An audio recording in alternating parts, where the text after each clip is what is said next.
Rahim. Assalamu alaikum students. This is going to be our 10th lecture from Unit 1, that is Computer Systems of Computer Science first year, and the topic we are going to cover in this lecture is 1.3.5, that is the simplification of boolean function using K-map or Karnaugh map. 1.3.5 is basically the topic number in your textbook. मैंने यहाँ पे mention इसलिए किया ताकि आप लोगों को उसको trace out करना थोड़ा easy रहे. So first of all, let's have a look at the agenda of today's lecture.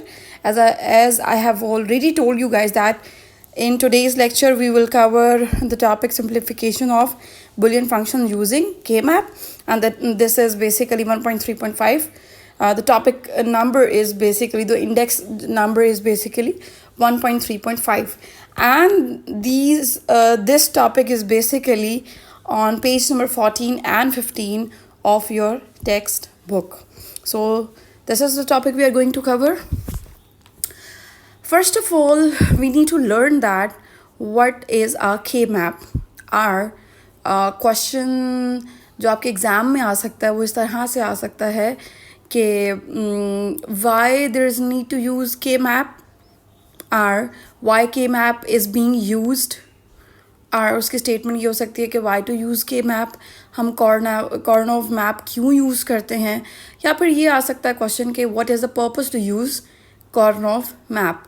Karnaugh map की जो सिंपल जो फॉर्म है that is K-map, तो आप उसको K-map कह दें या Karnaugh map कह दें, it's up to you guys. ठीक है. So to answer this and to understand this point कि हम K-map क्यों पढ़ रहे हैं, पहले हम इस पर फोकस करते हैं कि हम K-map क्यों पढ़ रहे हैं और हम ये कहाँ पे यूज़ करेंगे. ठीक है. So the first question is why to use K-map. Before answer this point, एक छोटा सा आपको पता होना चाहिए, MCQs में आ सकता है या आपके फर्दर एंट्री टेस्ट क्वेश्चन में कहीं आ सकता है, वैसे भी आपको जनरल नॉलेज के लिए पता होना चाहिए कि जो Karnaugh मैप है, जो K-map है, that is introduced by Morris Karnaugh इन 1953. ठीक है. ये तो बहुत सिंपल सी बात हो गई. अब हम आते हैं अपने पॉइंट पे कि हमें K-map क्यों यूज़ करना है. तो हम K-map यूज़ करेंगे for the simplification of Boolean expression. Now the question arises, ठीक है, K-map यूज़ करेंगे for the simplification of Boolean expression या Boolean functions, but why there is need to simplify the Boolean expressions या Boolean functions. अब Boolean functions को simplify करना क्यों ज़रूरी है. बस जैसे हम उसको यूज़ कर लें, नहीं. तो हम बुलियन फंक्शंस को सिंप्लीफाई करते हैं और सिंप्लीफाई करने के बाद हम उसको लॉजिक सर्किट्स में भी कन्वर्ट करते हैं. ये मैं टॉपिक ऑलरेडी आपको प्रीवियस लेक्चर्स में पढ़ा चुकी हूँ. ठीक है. So why to simplify Boolean function. To answer this point is we simplify Boolean function by converting them into the simple logic circuit. Simple boolean function होगा, उसके अगेंस्ट जो आपके पास logic circuit आएगा, that would be very simple. उसमें बहुत कम least number of logic gates उसमें use हुए होंगे, और अगर less number of logic gates use हुए होंगे तो it means कि आपकी जो cost है that would be least. आपकी cost भी less आएगी. ठीक है. तो बेसिकली हम ये नहीं है कि जैसे हम पेपर वर्क कर रहे हैं या हम जो है वो ये टॉपिक यहाँ पे स्टडी कर रहे हैं तो दैट्स इट. नहीं, आप बेसिकली पेपर वर्क करते हैं बुलियन फंक्शंस, उनकी सिंप्लीफिकेशन, इसके बाद आपको प्रैक्टिकली उसको इम्प्लीमेंट भी करना होता है. इंशाल्लाह आप में से जो स्टूडेंट्स खैर आप तो ICS के हैं, चाहे कंप्यूटर साइंस के स्टूडेंट्स हों, चाहे इलेक्ट्रॉनिक्स इंजीनियरिंग के स्टूडेंट्स हों या फिर इलेक्ट्रिकल इंजीनियर हो, बेसिकली उनको ये टॉपिक्स पढ़ाए जाते हैं. ठीक है. और वो लॉजिक सर्किट्स डिज़ाइन करते हैं. पहले वो जो बुलियन फंक्शन उनको दिया जाता है उसको पहले सिंप्लीफाई करते हैं, जितना वो सिंप्लीफाई उसको कर सकते हैं. ठीक है. That is basically the optimal approach. ठीक है. यहाँ तक बस इतना ही पॉइंट कि K-map क्यों यूज़ करते हैं for the simplification of Boolean expression, और बुलियन एक्सप्रेशंस को क्यों हम सिंप्लीफाई करते हैं ताकि हमारे पास बहुत सिंपल सा लॉजिक गेट आए. सिंपल सा लॉजिक गेट आएगा, less number of gates use होंगे और हमारी जो कॉस्ट होगी that would be least. So this is the entire story. छोटी सी स्टोरी है, बहुत सिंपल सी. ठीक है. चलें Moving forward, let's see what is next which we need to study about K-map. So यहाँ पे थोड़ा सा इंट्रो देख लेते हैं के मैप का. के मैप है क्या चीज़? तो के map is basically a pictorial form of a truth table. तो एक उसकी पिक्चर फॉर्म है, एक उसकी पिक्टोरियल फॉर्म है, और एक ट्रुथ टेबल की तरह. जैसे मैंने आपको पहले ट्रुथ टेबल वाले जो हैं वो टॉपिक्स मैंने आपको समझाए हैं, मैंने उन लेक्चर दिए हैं आपको, तो उससे आप लोगों को आइडिया हो गया होगा कि के मैप भी ना ट्रुथ टेबल टाइप की ही कोई चीज़ है. ठीक है. That consist of square boxes called cells. उसमें स्क्वायर बॉक्सेस होंगे जिनको इन्होंने सेल कहा है. ठीक है. अब के मैप हमारे पास आता है विद मल्टीपल वेरिएबल्स. के मैप में 2 वेरिएबल्स भी हो सकते हैं. 2 वेरिएबल के मैप होगा तो उसमें जो नंबर ऑफ सेल्स होंगे दैट वुड बी 4. कैसे? 2 स्क्वायर होगा, ये 2 raise to power 2, that is 4 cells. ठीक है. और अगर 3 वेरिएबल के मैप होगा so the number of cells would be 8. How? 2 raise to power 3 means 2 cube. ठीक है. इसी तरह 4 वेरिएबल के मैप होगा so the number of cells would be 16. ठीक है. वो जो आपके पास सेल्स आएंगे दैट वुड बी 16. जो आपके पास नंबर ऑफ बॉक्सेस आएंगे that would be 16. And how? 2 raise to power 4. इसका मतलब है तो जनरल फॉर्मूला आपके पास बनेगा that would be 2 raise to power n. अगर मैं आपसे ये पूछूं कि फॉर एग्जांपल 5 हैं आपके पास वेरिएबल्स, तो उसके लिए के मैप में कितने नंबर ऑफ सेल्स होंगे? तो वो उसका आंसर क्या होगा? 2 raise to power 5. That would be 32 cells. ठीक है. अच्छा, अब आपने मुझे कमेंट सेक्शन में ये बताना है कि अगर 10 वेरिएबल्स होंगे तो उस केस में नंबर ऑफ सेल्स कितने होंगे? ये जस्ट ऐसे ही MCQs का क्वेश्चन है, इतने हाई लेवल पे नहीं जाना. आप लोगों के कोर्स में जस्ट 2 वेरिएबल्स हैं, जस्ट 3 वेरिएबल्स हैं, इवन 4 भी हम नहीं कवर करेंगे. ठीक है. ओके, तो ये बात हो गई about K map. Now we will see that how we can understand the simplification of 2 variable boolean function using K-map. यहाँ पे हम सबसे पहले जो डिस्कस करेंगे that is the simplest one, 2 variable K-map. ठीक है. अब 2 वेरिएबल के मैप, आप कह सकते हैं 2 वेरिएबल के मैप शॉर्ट में, या फिर 2 वेरिएबल बुलियन फंक्शन यूजिंग के मैप. इसमें बेसिकली आपको नज़र आ रहा है, मैंने आपको ये कहा था कि 2 वेरिएबल में the number of boxes would be 8, the number of boxes would be 4. ठीक है. अब बॉक्स आपको नज़र आ रहा है. यहाँ पे हम क्या करेंगे, अब हमारे पास चूँकि 2 वेरिएबल्स हैं तो आप या तो वेरिएबल ए ले लेंगे, ए वेरिएबल है हमारे पास, दूसरा वेरिएबल हमारे पास बी है. ठीक है. इस तरह से आप इसको लिखेंगे कि पहले जो आपका ये जो वर्टिकली है उसमें a complement and a, then आप हॉरिजॉन्टली लिखेंगे b complement and b. That simple. यहाँ तक बहुत ईजी. ठीक है. अच्छा, अब फर्दर जो आप देखेंगे जो आपका जो फर्स्ट सेल है इसमें क्या आ रहा है, a complement and b complement. इसको प्राइम भी कहते हैं या कॉम्प्लीमेंट भी रीड करते हैं. सब टू यू गाइस, आप लोग जिस तरह से मर्जी रीड करें. तो यहाँ पे क्या है, ए कॉम्प्लीमेंट बी कॉम्प्लीमेंट. ठीक है. बिकॉज इधर से ए कॉम्प्लीमेंट और ऊपर हमारा बी कॉम्प्लीमेंट है तो इस सेल में ये आएगा. नेक्स्ट सेल में हमारा क्या आएगा, आप रो देखें, रो में क्या है, ए कॉम्प्लीमेंट, कॉलम में क्या है, बी, तो ये जो होगा ए कॉम्प्लीमेंट बी. ठीक है. कमिंग डाउन जो आपकी सेकंड रो है एंड फर्स्ट कॉलम जो बन रहा है that would be a B complement. ठीक है. And the last one would be a b. इस तरह से तो ये बेसिकली हमने इसको जो है वो मैप कर लिया. ठीक है. अब 2 वेरिएबल के map will always have 2 rows and 2 columns and the total number of cells would be 4.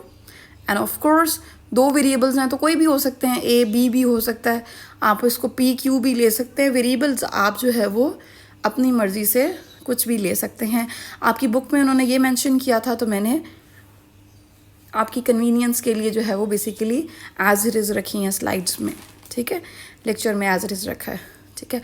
अच्छा, so that was a very simple thing जो हमने यहाँ पे लर्न की कि हमने किस तरह से उसको ड्रॉ करना है, के मैप को हमने किस तरह से ड्रॉ करना है. Now here's the same thing. This is the paragraph I have taken from your textbook. इसमें सेम चीज़ वही बताई हुई है, वही फिगर एक्सप्लेन की है जो कि मैंने एक्सप्लेन की है, और जो रीडिंग है वो आप बेसिकली कर सकते हैं कि इसमें क्या है, अ टू वेरिएबल के map for variable a and b as shown the figure. It consist of 4 cells. मैं आपको ऑलरेडी बता चुकी हूँ 4 सेल्स हैं and is having 2 rows and 2 columns. ठीक है. Suppose the 2 variables are a and b, और इसमें जो वेरिएबल्स लिए उन्होंने assume किया है कि a and b, these are the 2 variables. Each row and column is labeled with a variable and its complement.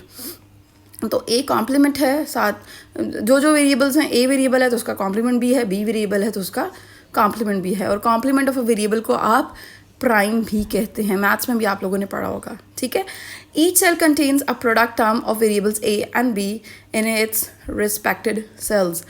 आप जितने भी नंबर ऑफ सेल्स देख लें उसमें या तो दोनों वेरिएबल्स के या तो कॉम्प्लीमेंट पार्ट्स मल्टीप्लाई हो रहे हैं, या फिर उनके जो है वो जो सिंपल नॉर्मल पार्ट्स हैं वो आ रहे हैं. मतलब आपके पास जो प्रोडक्ट आ रही है वो जो आपके पास जो टर्म आ रही है that is basically the product of 2 variables. ठीक है. Okay. So this is all about that is basically in your textbook. Then next we will take example, a very simple example. Here we have a boolean function f1, that is f1 equals a complement b or a b complement r a b. ठीक है. तो यहाँ पे basically हमारे पास 3 terms हैं. We have in this function we do have 3 terms. The first one is a complement b, the other is a b and the third one is a b complement. So these are the 3 terms जो कि मैंने function से separate करके आपको highlight करके left side पे दिखा दी. ठीक है. अब इसके लिए बेसिकली हमने के मैप ड्रॉ करना है. So let's get started. बिल्कुल इसमें 2 वेरिएबल्स इन्वॉल्व हो रहे हैं, एक a है दूसरा b है. ठीक है. तो हमारे पास number of cells would be 4. Column wise जिस तरह से मेंशन करना था वो मैंने मेंशन कर दिया. ए कॉम्प्लीमेंट ए, आप चाहे ऊपर ए लिख लें नीचे ए कॉम्प्लीमेंट लिख लें, इट्स अप टू यू. ठीक है. कुछ बुक्स में उस तरह से भी है, बट मैंने आपको उसी तरह से एक्सप्लेन करना है जैसा आपकी टेक्स्ट बुक में है. ठीक है. मैं इसको चेंज नहीं कर रही, अदरवाइज स्टूडेंट्स वैसे ही कन्फ्यूज़ हो जाएंगे. तो मैंने उसको ऐसे ही लिखा जैसे आपकी टेक्स्ट बुक में है. तो रोज़ में क्या आ जाएगा, b complement and b. 2 cell मैंने यहाँ पे क्यों ड्रॉ किए हैं, बिकॉज आपकी बुक में भी ड्रॉ हुए हुए थे, और इस तरह से आपकी it's actually for your better understanding. ठीक है. अब जो शुरू वाली कहानी है वो तो उसी तरह से होगी जिस तरह पीछे हम करते आए हैं. तो आप इसको खुद फिलअप करें कि हमारे पास फॉर एग्जांपल ये जो सेल है इसमें क्या आएगा, ए कॉम्प्लीमेंट बी. ठीक है. अब आपका जो फंक्शन है क्या उसमें देखेंगे टर्म है ए कॉम्प्लीमेंट बी. यस, उसमें टर्म है. तो 7 वाला जो टेबल है, अगर उसमें ये आपके फंक्शन में ये जो टर्म होगी, आप उस जगह पे जो है वो वहाँ पे क्या लिख देंगे, वहाँ पे 1 प्लेस कर देंगे. तो यहाँ पे हमने 1 प्लेस कर दिया. ठीक है. अब मैंने जो दूसरी वो मैंने ड्रॉ की है उसमें देखें ए बी कॉम्प्लीमेंट. अब देखें आपके जो फंक्शन है उसमें क्या ए बी कॉम्प्लीमेंट है, बिल्कुल है. तो 7 वाला जो टेबल है उसमें भी 1 प्लेस कर दें.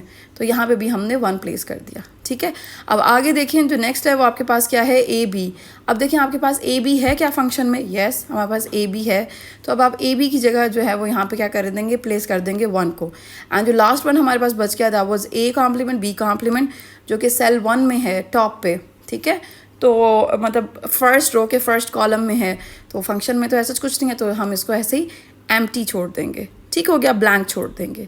सही. अब इसका मतलब है कि आपकी फर्स्ट जो स्टेप है वो ये है कि आपने नंबर ऑफ़ वेरिएबल्स देखने.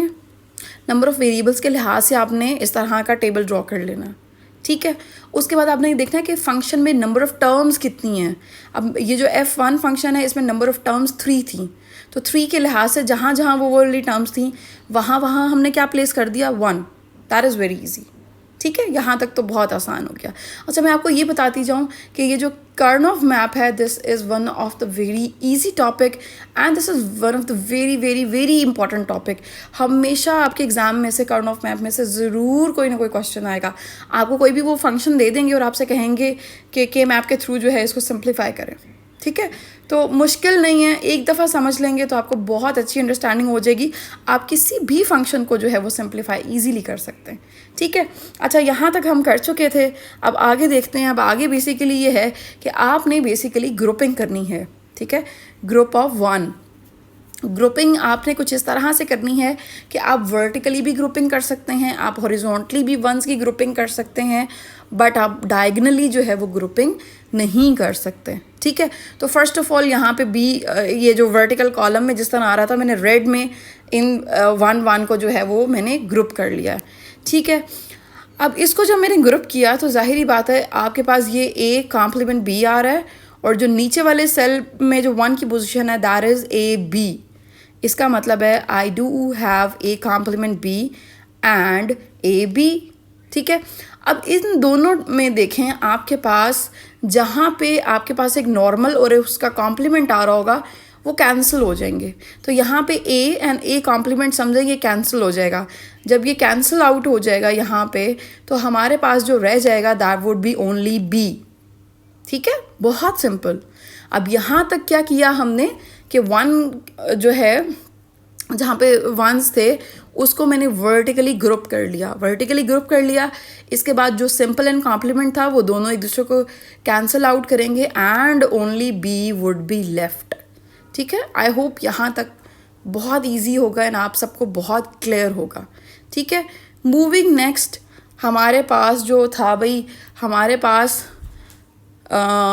हॉरिजॉन्टली भी जो है वो एक पेयर बन रहा है 1 का, ठीक है। मतलब 2 1s का एक पेयर बन रहा है horizontally. Now let's work on this. वो कैसे है जी, हमारे पास जी ये आ गया ए बी कॉम्प्लीमेंट और जो दूसरा है दैट इज़ ए बी। अब ये जो ग्रुपिंग है ये बेसिकली ओवरलैप भी कर सकते हैं, उससे कोई मसला नहीं है, ठीक है।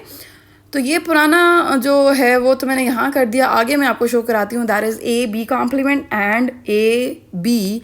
अब इसको जब हम सिंप्लीफाई करेंगे तो b एंड b का कॉम्प्लीमेंट ये दोनों कैंसिल आउट हो जाएंगे। मैं दोबारा बता रही हूँ कि चाहे a और a कॉम्प्लीमेंट होगा वो कैंसिल हो जाएगा, b या b कॉम्प्लीमेंट है कैंसिल हो जाएंगे। हमेशा नॉर्मल एंड उसका कॉम्प्लीमेंट जो है वो कैंसिल आउट हो जाएंगे, ठीक है। So only a would be left. अच्छा, उधर से हमने जो रेड जो ब्लॉक है उसकी जो ग्रुपिंग की थी वहाँ से रिज़ल्ट आया था b, एंड जो ब्लू की जो मैंने हॉरिजॉन्टली जो ग्रुप बनाया था वहाँ से जो मैंने सिंप्लीफिकेशन की उधर से रिज़ल्ट आया a। अब इन दोनों को जब आप कंबाइन करेंगे तो you can write it as f1 = a + b, ठीक है। तो आपके पास जो बुलियन फंक्शन ऊपर था that was f1 = a complement b और ए बी कॉम्प्लीमेंट और ए बी, ठीक है। अब इस सेम बुलियन फंक्शन की जो भी आउटपुट आएगी, इस फंक्शन की जो फंक्शनैलिटी है that would be very equivalent to f1 = a और b, ठीक है। तो इस फंक्शन को आपने इस तरह से सिंप्लीफाई करना है। अब आपके एग्ज़ाम्स में भी डिफरेंट फंक्शंस आएंगे, ठीक है। आपने उसको कार्नोफ मैप के थ्रू जो है वो सिंप्लीफाई करना होगा। आप बस ये है कि जो आपकी बुक की एग्जांपल्स हैं उनको बहुत अच्छी तरह से करें, ठीक है। उसके अलावा आपकी एक्सरसाइज में कुछ एग्जांपल्स होंगी एंड बाकी जो है वो इंशाल्लाह इन द कमिंग सेक्शंस इंशाल्लाह मैं भी कुछ असाइनमेंट के तौर पे जो है वो कुछ एग्जांपल्स अपलोड करती रहूँगी। आप लोग गूगल से भी कुछ हेल्प ले सकते हैं, प्रैक्टिस करें and you guys will be माशाल्लाह से expert in this topic. And इस टॉपिक को छोड़ना नहीं है, इस टॉपिक को मस्ट प्रिपेयर करना है for your final exams, for your mids, चाहे प्री बोर्ड्स हैं, चाहे आपका कोई चैप्टर का टेस्ट है। इस टॉपिक को आपने बहुत अच्छे से प्रिपेयर करना है। मैंने कभी किसी टॉपिक पे इतना जो है वो एम्फसाइज़ नहीं किया, बस इस टॉपिक को बहुत अच्छे से आप लोग इंशाल्लाह करेंगे, ठीक है। I hope example number 1 is very clear to you guys. Moving next, there would be a paragraph. I have taken this paragraph basically from your book and this is the entire example कि जिस तरह से आपने के map draw किया है, then उसकी grouping की है एंड यहाँ पे कुछ स्टेप्स लिखे हुए हैं। These are the same steps जो कि मैंने आप लोगों को एक्सप्लेन किए हैं, ठीक है। सो आप लोग रीड कर सकते हैं। This is on basically the page number 14, ठीक है। एंड में जो है वो उन्होंने उसका फाइनली रिजल्ट लिख लिया, ठीक है। In case of any confusion आप लोग बेसिकली कमेंट सेक्शन में मुझे बता सकते हैं। सो इन द लास्ट उन्होंने बेसिकली सब कुछ आपको एक्सप्लेन करके, मैं भी ये चाह रही थी कि आपको रूल्स पहले बता दूं, बट रूल्स एक बहुत सी थ्योरेटिकल सी चीज़ थी, बहुत डल एंड ड्राई सा था। तो मुझे ये था कि सबसे पहले हम उसको समझ लेते हैं कि कार्न ऑफ मैप है क्या। It's just like a very simple game, ठीक है। बहुत अगर आप इसको लेंगे ना तो it's just like a fun game, trust me, ठीक है। अब देखते हैं कि हमने कार्न ऑफ मैप को बेसिकली यूज़ करते हुए जिस तरह से बुलियन फंक्शन f1 को सिंप्लीफाई किया है, लेट्स सी उसमें क्या नया है, जो कि कौन सा ऐसा रूल है जो कि मैंने अब आपको एक्सप्लेन नहीं किया। जो नहीं किया वो हम अभी उसको डिस्कस कर लेते हैं, ठीक है। So the rules for simplification of two variable boolean function using K-map, and this is the paragraph I have taken from your book. The following are the rules for the simplification.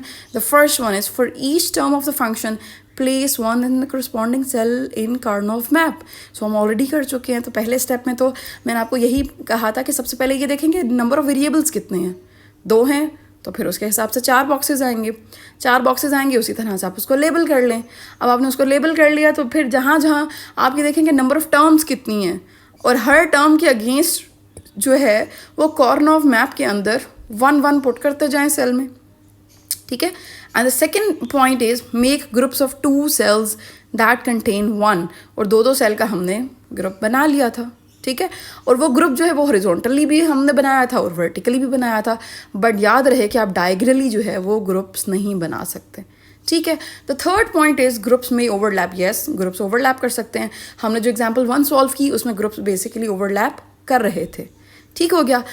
Number 4 point is eliminate the variable that is normal and complement form in the group. आप बेशक आपने देखा कि जो normal form में था और जो कॉम्प्लीमेंट फॉर्म में आ रहे थे ग्रुप में, बेसिकली उनको हमने एलिमिनेट कर दिया, डिस्कार्ड कर दिया था, ठीक है। Then the next point is write the simplified function in the form of sum of variables that were not eliminated in groups. अब ग्रुप में जो हमने ग्रुपिंग की थी उसके बाद जो चीज़ एलिमिनेट नहीं हुई, जो बच रही थी, वो एक में ए बच रहा था और दूसरे ग्रुप में बी बच रहा था, तो आप उसको बेसिकली सिंपल लिख लेंगे, ठीक है। So that is your simplified function, that is the simplified version of the given function, ठीक है। The last point is if a K map contain 2 ones in the diagonal cell then group can't be formed. ये again वही बता रहे हैं, और which means that the function can't be simplified. अगर आपका 2 variable Boolean function using K map में अगर डायगनली 1 आ जाते हैं, डायगनली मीन्स कॉर्नर जिसमें क्रॉस होता है ना, क्रॉस में अगर आ जाते हैं वंस, तो आप उनकी ग्रुपिंग नहीं कर सकते। अगर आप ग्रुपिंग नहीं कर सकते तो आप सिंपली उसमें क्या लिखेंगे कि फंक्शन कांट बी सिंप्लीफाइड, ठीक है। तो ज़रूरी नहीं है कि हर फंक्शन जो है वो सिंप्लीफाई हो सके। कुछ फंक्शंस ऐसे हैं जो कि सिंप्लीफाई नहीं हो सकेंगे। जो नहीं हो सकेंगे तो आप बेसिकली उसमें ये बेसिकली मेंशन कर देंगे, ठीक हो गया। So these are the very simple rules which you need to memorise. अब अगर लेक्चर में कहीं पे कोई कन्फ्यूजन है, कोई बात समझ में नहीं आई, so feel free to ask any question, any query in the comment section. And for the contact number is here, the contact number is here, and the email address here. You guys may drop an email to us and you guys may contact us through this contact number. So keep learning, keep growing, and stay tuned. We'll see you in the next lecture, inshallah.